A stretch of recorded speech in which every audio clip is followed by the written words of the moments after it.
Hello friends, welcome to my channel high level tourism. ನನ್ನ ಹೆಸರು ನಟರಾಜ್ ಅಂತ. ಸ್ನೇಹಿತರೆ, ಇವತ್ತು ನಾನು ನಿಮಗೆ ದಾಂಡೇಲಿಯಲ್ಲಿ ವರ್ಷಕ್ಕೊಮ್ಮೆ ನಡೆಯುವ ದಾಂಡೇಲಪ್ಪ ಜಾತ್ರೆಯನ್ನು ತೋರಿಸಲಿಕ್ಕೆ ಬಂದಿದ್ದೀನಿ. ಅದರ ಜೊತೆಗೆ ಇಲ್ಲಿ ರಾಮಲೀಲಾ ಮೈದಾನದಲ್ಲಿ ರಾವಣನ ವಧೆಯನ್ನು ಕೂಡ ನಿಮಗೆ ತೋರಿಸಲಿಕ್ಕೆ ಬಂದಿದ್ದೀನಿ.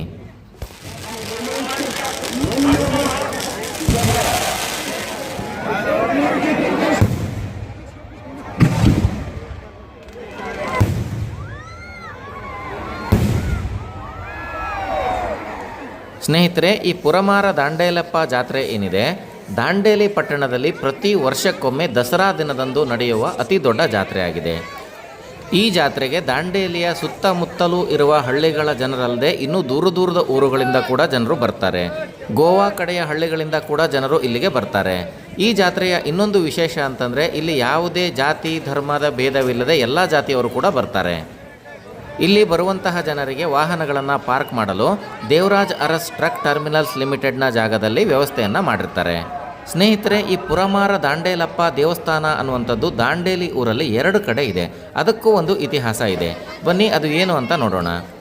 ದಾಂಡೇಲಪ್ಪನವರ ಒಂದು ದೇವಸ್ಥಾನ ದಾಂಡೇಲಿ ಸಿಟಿಗೆ ತುಂಬ ಹತ್ತಿರದಲ್ಲೇ ಮಿರಾಶಿ ಗಲ್ಲಿಯಲ್ಲಿದೆ. ಹಾಗೆ ದಾಂಡೇಲಪ್ಪನವರ ಇನ್ನೊಂದು ದೇವಸ್ಥಾನ ಸಿಟಿ ಸೆಂಟರ್ನಿಂದ ಸುಮಾರು 2 ಕಿಲೋಮೀಟರ್ ನಂತರ ಸಿಗುವಂತಹ ಹಾಳ್ಮಡ್ಡಿ ಗ್ರಾಮದಲ್ಲಿದೆ. ನೋಡಿ, ಇಲ್ಲಿ ಏನು ನೋಡ್ತಾ ಇದ್ದೀರಾ ನೀವು, ಇದೇ ದಾಂಡೇಲಪ್ಪನವರ ಮತ್ತೊಂದು ದೇವಸ್ಥಾನ. ಇಲ್ಲಿಯೇ ಈಗ ದೊಡ್ಡ ಜಾತ್ರೆ ಆಗುವಂತಹ ಸ್ಥಳ. 2 ದೇವಸ್ಥಾನಗಳು ಕೂಡ ಕಾಳಿ ನದಿಯ ದಂಡೆ ಮೇಲೆ ಇರೋದು. ಆದರೆ ಈ ದೇವಸ್ಥಾನ ಮಾತ್ರ ಕ್ರೊಕೊಡೈಲ್ ಪಾರ್ಕ್ ಅಥವಾ ಮೊಸಳೆ ಪಾರ್ಕ್ನ ಹತ್ತಿರದಲ್ಲೇ ಇದೆ. ನೀವು ಈ ದೇವಸ್ಥಾನದ ಹತ್ತಿರ ಬಂದರೆ ಮೊಸಳೆಗಳನ್ನು ಕೂಡ ನೋಡ್ಕೊಂಡು ಹೋಗಬಹುದು. ಸ್ನೇಹಿತರೆ, ಈ ದಾಂಡೇಲಪ್ಪ ದೇವರ ಇತಿಹಾಸ ಏನು ಅಂತಂದರೆ, ಗೋವಾದಲ್ಲಿ ಪೋರ್ಚುಗೀಸರ ಆಳ್ವಿಕೆ ಇದ್ದ ಸಂದರ್ಭದಲ್ಲಿ ಪೋರ್ಚುಗೀಸರು ಅಲ್ಲಿದ್ದಂತಹ ಜನರಿಗೆ ತುಂಬ ತೊಂದರೆ ಕೊಡಲಿಕ್ಕೆ ಸ್ಟಾರ್ಟ್ ಮಾಡ್ತಾರೆ. ಅಲ್ಲಿದ್ದಂತಹ ಜನರಿಗೆ ಹಿಂಸೆ ಕೊಡೋದು ಮತ್ತು ಅವರನ್ನು ಒಕ್ಕಲೆಬ್ಬಿಸ್ತಾರೆ. ಆ ಸಂದರ್ಭದಲ್ಲಿ ಅಲ್ಲಿರುವಂತಹ ಬಡ ಜನರಿಗೆ ತಾವು ಎಲ್ಲಿ ಹೋಗಿ ತಮ್ಮ ಪ್ರಾಣವನ್ನು ರಕ್ಷಣೆ ಮಾಡ್ಕೊಳ್ಬೇಕು, ಹಾಗೆ ಈ ಪೋರ್ಚುಗೀಸರಿಂದ ಎಲ್ಲಿ ತಪ್ಕೊಂಡು ಹೋಗಬೇಕು ನಾವು ಅನ್ನೋದು ಗೊತ್ತಾಗ್ತಾ ಇರೋದಿಲ್ಲ. ಆವಾಗ ಈ ಪುರಮಾರ ಎಂಬಂತಹ ಸಹೃದಯಿ ವ್ಯಕ್ತಿ ಅವರನ್ನೆಲ್ಲ ಕಾಪಾಡಿಕೊಂಡು ಅವರ ಮುಂದಾಳು ಆಗಿ ದಾಂಡೇಲಿ ಕಡೆ ಬಂದು ನೆಲೆ ನಿಲ್ತಾರೆ. ಹಾಗೆ ದಾಂಡೇಲಿಯಲ್ಲಿ ನೆಲೆ ನಿಂತ ಮೇಲೆ ಒಬ್ಬ ಶ್ರೀಮಂತ ವ್ಯಕ್ತಿಯ ಮನೆಯಲ್ಲಿ ಕೆಲಸ ಮಾಡ್ತಾ ಇರ್ತಾರೆ. ಅವರ ಮನೆಯ ಒಂದು ಹೆಣ್ಣು ಮಗಳಿಗೆ ಇವರ ಮೇಲೆ ಪ್ರೀತಿ ಹುಟ್ಟುತ್ತೆ. ಅವಳು ಇವರನ್ನು ಪಡಿಬೇಕು ಅಂತ ಹೇಳಿ ಪ್ರಯತ್ನ ಮಾಡ್ತಾ ಇರ್ತಾಳೆ. ಆದರೆ ಪುರಮಾರನವರಿಗೆ ಅದು ಇಷ್ಟ ಇರೋದಿಲ್ಲ. ಪುರಮಾರನವರು ಒಬ್ಬ ನಿಷ್ಠಾವಂತ ವ್ಯಕ್ತಿಯಾಗಿದ್ದು ಅವರು ತಮ್ಮ ನಿಷ್ಠೆಯನ್ನು, ನಂಬಿಕೆಯನ್ನು ಕಳ್ಕೊಳ್ಳಿಕ್ಕೆ ತಯಾರಿರೋದಿಲ್ಲ. ಅದಕ್ಕಾಗಿ ಅವರು ಅವಳನ್ನು ಒಪ್ಕೊಳ್ಳೋದಿಲ್ಲ. ಆ ನಂತರ ಆ ಮಹಿಳೆಗೆ ಸಿಟ್ಟು ಬಂದು ಅವಳು ತಮ್ಮ ಸಹೋದರರನ್ನು ಕರೆದು ಇವರೇ ನನಗೆ ಪ್ರೀತಿಸು ಅಂತ ತೊಂದರೆ ಕೊಡ್ತಾರೆ ಅಂತ ಹೇಳಿಬಿಟ್ಟು ಸುಳ್ಳು ಆಪಾದನೆಯನ್ನು ಹೊರಿಸ್ತಾಳೆ. ಇದರಿಂದ ಸಿಟ್ಟು ಮಾಡಿಕೊಂಡಂತಹ ಅವಳ ಸಹೋದರರು ಪುರಮಾರರನ್ನು ಕೊಂದು ಅವರ ತಲೆಯನ್ನು ಒಂದು ಕಡೆ ಹಾಗೆ ಅವರ ಮುಂಡವನ್ನು ಇನ್ನೊಂದು ಕಡೆ ಎಸೆಯುತ್ತಾರೆ. ಪುರಮಾರನವರು ಹತರಾದ ನಂತರ ಅದು ದಾಂಡೇಲಿಯವರಿಗೆ ಗೊತ್ತಾಗುತ್ತೆ. ಆವಾಗ ದಾಂಡೇಲಿಯ ಜನರು ಇದನ್ನೆಲ್ಲ ನಂಬೋದಿಲ್ಲ. ಯಾಕಂದರೆ ಪುರಮಾರನವರ ಬಗ್ಗೆ ಅವರಿಗೆ ತುಂಬ ಚೆನ್ನಾಗಿ ಗೊತ್ತಿರುತ್ತೆ, ಅವರು ನಿಷ್ಠಾವಂತ ವ್ಯಕ್ತಿ ಅಂತ. ಅದಕ್ಕಾಗಿ ಅವರು ಅವತ್ತಿಂದ ಅವರನ್ನು ಪೂಜಿಸಲಿಕ್ಕೆ ಸ್ಟಾರ್ಟ್ ಮಾಡ್ತಾರೆ. ರುಂಡ ಬಿದ್ದಲ್ಲಿ ಒಂದು ದೇವಸ್ಥಾನ ನಿರ್ಮಾಣ ಮಾಡ್ತಾರೆ, ಹಾಗೆ ಮುಂಡ ಬಿದ್ದಲ್ಲಿ ಇನ್ನೊಂದು ದೇವಸ್ಥಾನವನ್ನು ನಿರ್ಮಾಣ ಮಾಡ್ತಾರೆ. ಅದಕ್ಕಾಗಿ ದಾಂಡೇಲಿಯಲ್ಲಿ ನೀವು ಪುರಮಾರ ದಾಂಡೇಲಪ್ಪನವರ 2 ದೇವಸ್ಥಾನಗಳನ್ನು ನೋಡಬಹುದು. ಅದಕ್ಕಾಗಿ ದಾಂಡೇಲಪ್ಪನವರ ಜಾತ್ರೆ ಪ್ರಾರಂಭ ಆಗಬೇಕಾದ್ರೆ ಈ ದೇವಸ್ಥಾನದ ಕಡೆಯಿಂದ ಒಂದು ಪಲ್ಲಕ್ಕಿ ಹೋಗಿ ಆ ದೇವಸ್ಥಾನವನ್ನು ತಲುಪಿದ ಕೂಡಲೇ ಅಲ್ಲಿ ಪೂಜೆ ಸ್ಟಾರ್ಟ್ ಆಗುತ್ತೆ.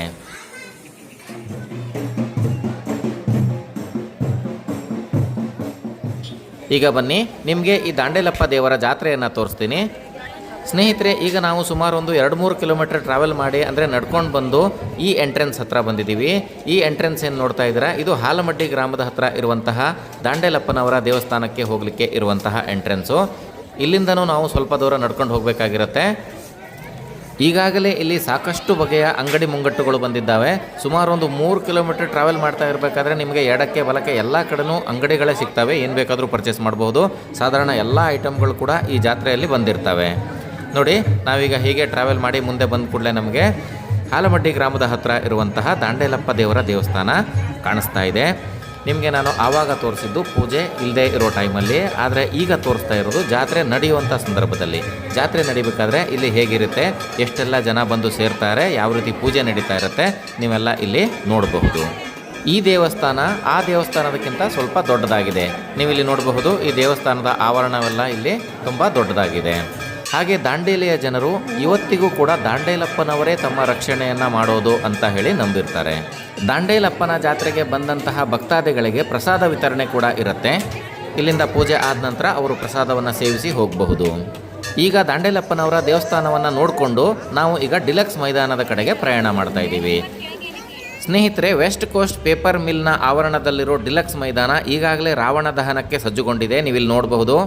ರಾವಣ, ಮೇಘನಾಥ, ಕುಂಭಕರ್ಣ ಇವುಗಳ ಮೂರ್ತಿಗಳನ್ನು ಮಾಡಿ ಇಲ್ಲಿ ನಿಲ್ಲಿಸಿದ್ದಾರೆ. ನೋಡಿ, ಈಗ ರಾವಣನ ಮುಖಗಳನ್ನು ಜೂಮ್ ಮಾಡ್ತಾ ಇದ್ದೀನಿ. ಸ್ನೇಹಿತರೆ, ಇಲ್ಲಿರೋ ರಾವಣನ ಹೈಟು 51 ಅಡಿಗಳಷ್ಟು, ಹಾಗೆ ಮೇಘನಾಥ ಮತ್ತು ಕುಂಭಕರ್ಣ ಏನಿದ್ದಾರೆ ಅವುಗಳ ಹೈಟು 48 ಅಡಿಗಳಷ್ಟಿದ್ದಾವೆ. ಪ್ರತಿ ವರ್ಷವೂ ಕೂಡ ಇಲ್ಲಿ ಇದೇ ರೀತಿ ದೊಡ್ಡ ದೊಡ್ಡ ಮೂರ್ತಿಗಳನ್ನು ಮಾಡಿ ಅವುಗಳನ್ನು ದಹನ ಮಾಡಲಾಗುತ್ತೆ. ಅದನ್ನು ನೋಡೋದೇ ಒಂದು ಖುಷಿಯ ವಿಚಾರ. ಈಗ ಸಂಜೆ 7 ಗಂಟೆ ಆಗ್ತಾ ಇದ್ದಂಗೆ ರಾಮಲೀಲಾ ಪ್ರೋಗ್ರಾಮು ಚಾಲೂ ಆಗುತ್ತೆ. ಹಾಗೆ ಸುಮಾರು 8 ಗಂಟೆ ಅಷ್ಟೊತ್ತಿಗೆ ಈ ಪ್ರೋಗ್ರಾಮು ಮುಗಿಯುತ್ತೆ. ಇಲ್ಲಿ ಪಟಾಕಿ, ಸಿಡಿಮದ್ದುಗಳ ಪ್ರದರ್ಶನ ಮಾತ್ರ ತುಂಬ ಚೆನ್ನಾಗಿರುತ್ತೆ. ಈಗ ವೆಸ್ಟ್ ಕೋಸ್ಟ್ ಪೇಪರ್ ಮಿಲ್ನ ಶ್ರೀ ರಂಗನಾಥ ಆಡಿಟೋರಿಯಂನಿಂದ ರಾಮ ಮತ್ತು ಲಕ್ಷ್ಮಣ ವೇಷಧಾರಿಗಳು ರಥದ ಮೇಲೆ ಬರ್ತಾರೆ. ಇನ್ನೇನು ಸ್ವಲ್ಪ ಹೊತ್ತಲ್ಲೇ ಅವರು ಹೊರಟು ಊರಲ್ಲೆಲ್ಲ ಸ್ವಲ್ಪ ಮೆರವಣಿಗೆ ಹೋಗಿ ಆ ನಂತರ ಬಂದು ರಾಮಲೀಲಾ ಮೈದಾನಕ್ಕೆ ಬಂದು ಮುಟ್ತಾರೆ. ನೋಡಿ, ಈಗ ರಾಮ ಲಕ್ಷ್ಮಣರು ಇಲ್ಲಿ ರಥದ ಮೇಲೆ ಹೊರಟಿದ್ದಾರೆ. ನೋಡಿ, ಈ ದೃಶ್ಯ ನೋಡಲಿಕ್ಕೆ ಎಷ್ಟೊಂದು ಅದ್ಭುತವಾಗಿದೆ. ಇದರಿಂದ ನಾವು ಅಂದಾಜು ಮಾಡಬಹುದು ರಾಮ ಲಕ್ಷ್ಮಣರು ಇದ್ದ ಕಾಲದಲ್ಲೇ ಆವಾಗ ಹೇಗಿತ್ತು ಅಂತ. ಅವರೇನಾದರೂ ಎದುರುಗಡೆ ಬಂದಿದ್ದರೆ ಜನರು ಎಷ್ಟೊಂದು ಪುಳಕಿತರಾಗ್ತಿದ್ರು ಅಂತ ಇದನ್ನು ನೋಡಿದ್ರೇ ಗೊತ್ತಾಗುತ್ತೆ. ಈಗ ಈ ರಥ ಹೊರಡ್ತಿರೋ ಸಮಯ ಒಂದು 4-4:15 ಆಗಿರಬಹುದು. ಆದರೆ ಇದು ಊರಲ್ಲಿ ಸುತ್ತಾಡಿ ಆನಂತರ ರಾಮಲೀಲಾ ಮೈದಾನಕ್ಕೆ ಬಂದು ಮುಟ್ಟೋದು ಸುಮಾರು 7 ಗಂಟೆ ಆಗುತ್ತೆ. ನೋಡಿ, ಇಲ್ಲಿ ನಾನು ನಿಮಗೆ ಹತ್ತಿರದಿಂದ ತೋರಿಸ್ತಾ ಇದ್ದೀನಿ. ಇವರನ್ನು ನೋಡಿದರೆ ನಿಜವಾದ ರಾಮ ಲಕ್ಷ್ಮಣರೇ ಇದ್ದ ಹಾಗೆ ಇದ್ದಾರೆ. ಹಾಗೆ ಮುಂದುಗಡೆ ಆಂಜನೇಯನನ್ನು ಕೂಡ ನೀವು ನೋಡಬಹುದು. ಹಾಗೆ ಮುಂದುಗಡೆ ರಾಮದೇವರ ಪಲ್ಲಕ್ಕಿ ಕೂಡ ಹೋಗುತ್ತೆ. ಆ ಪಲ್ಲಕ್ಕಿಯ ಹಿಂದೆ ಈ ರಥ ಹೋಗ್ತಾ ಇರುತ್ತೆ.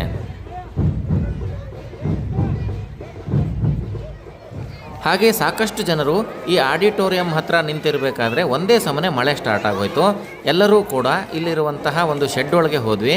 ಹಾಗೆ ಶೆಡ್ಡಿಂದ ಹೊರಗೆ ಬರ್ತಾ ಇರಬೇಕಾದ್ರೆ ನಮಗೆ ಸುಂದರವಾದ ಕಾಮನಬಿಲ್ಲು ಕಾಣಿಸ್ತಾ ಇತ್ತು.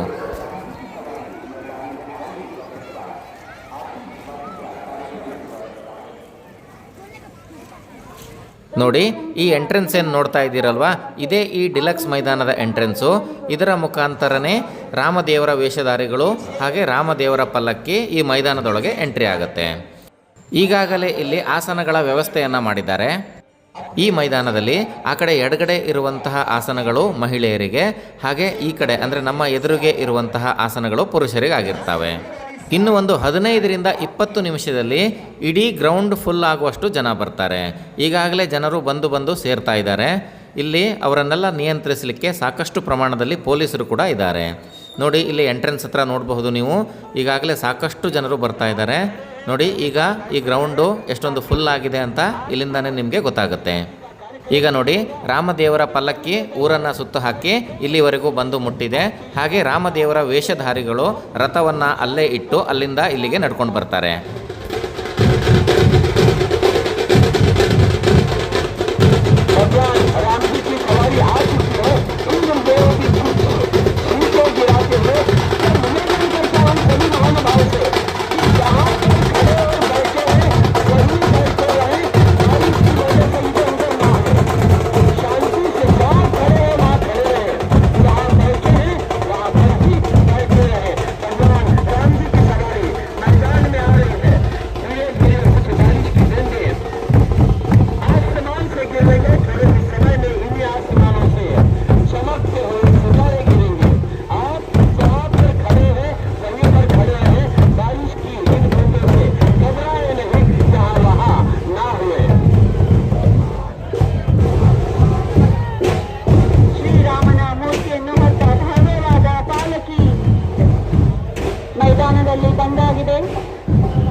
भगवान राम जी की सवारी मैदान में पधार चुकी है।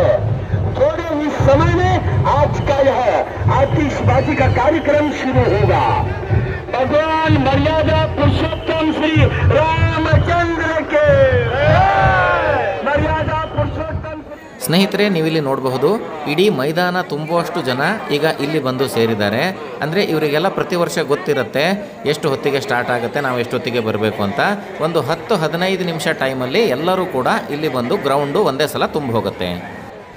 ಈಗ ಕೆಲವೇ ಕ್ಷಣಗಳಲ್ಲಿ ರಂಗುರಂಗಿನ ಪಟಾಕಿಗಳು ಹಾಗೂ ಸಿಡಿಮದ್ದುಗಳ ಪ್ರದರ್ಶನ ಪ್ರಾರಂಭವಾಗುತ್ತೆ. ಈ ರಾವಣ ದಹನವನ್ನು ನೋಡಲಿಕ್ಕೆ ದೂರ ದೂರದ ಊರುಗಳಿಂದ ಜನರು ಬಂದು ಇಲ್ಲಿರೋ ರೆಸಾರ್ಟ್ಗಳಲ್ಲಿ ಮೊದಲಿನ ದಿನವೇ ಬಂದು ಉಳಿದಿರ್ತಾರೆ. ಹಾಗೆ ಇನ್ನೊಂದು ವಿಷಯ ಸ್ನೇಹಿತರೆ, ಯಾರಾದರೂ ರೆಸಾರ್ಟ್ನವರಿದ್ದರೆ ನಮ್ಮ ಚಾನಲಲ್ಲಿ ನೀವು ಅಡ್ವರ್ಟೈಸ್ ಕೊಡೋದಾದರೆ ಕೊಡಬಹುದು. ಮತ್ತು ಸ್ನೇಹಿತರೆ, ಈ ರಾವಣ, ಮೇಘನಾಥ, ಕುಂಭಕರ್ಣ ಇವರ ಮೂರ್ತಿಗಳ ಒಳಗಡೆ ಕೂಡ ಪಟಾಕಿಯನ್ನು ತುಂಬಿರ್ತಾರೆ. ಈ ರಾವಣ ದಹನವನ್ನು ಕೊನೆಯವರೆಗೂ ಯಾರು ನೋಡ್ತಾರೋ ಅವರಿಗೆ ರಾಮದೇವರ ಆಶೀರ್ವಾದ ಇರಲಿ ಅಂತ ಕೇಳ್ಕೊಳ್ತೀನಿ. ಈಗ ರಂಗುರಂಗಿನ ಸಿಡಿಮದ್ದುಗಳ ಪ್ರದರ್ಶನ ಚಾಲೂ ಆಗಿದೆ. ನೀವು ರಾವಣನ ದಹನ ಆಗೋವರೆಗೂ ಈ ವಿಡಿಯೋವನ್ನು ನೋಡಬಹುದು.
ಕಡೆ